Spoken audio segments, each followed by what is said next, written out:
শেষ ঠিকানা যদি ৩.৫ হাত মাটি হয়, তাহলে কিসের তো ক্ষমতার দাপট?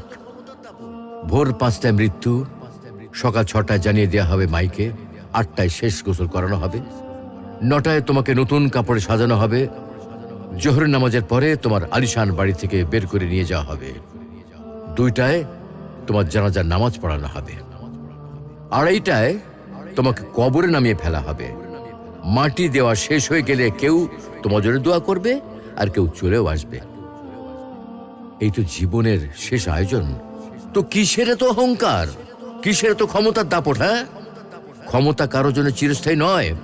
অন্যায়ভাবে কাউকে ঠকালে একদিন ঠিক নিজেকেও ঠকতে হবে, এটাই নিয়ম। হ্যাঁ, এটাই নিয়ম। ভোরের সূর্যোদয়ের আলোতে যে পৃথিবী আলোকিত হয়, সন্ধ্যার সূর্যাস্তে তা আবার হারিয়ে যেত দেখি।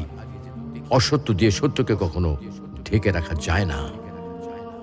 প্রকৃতি বড়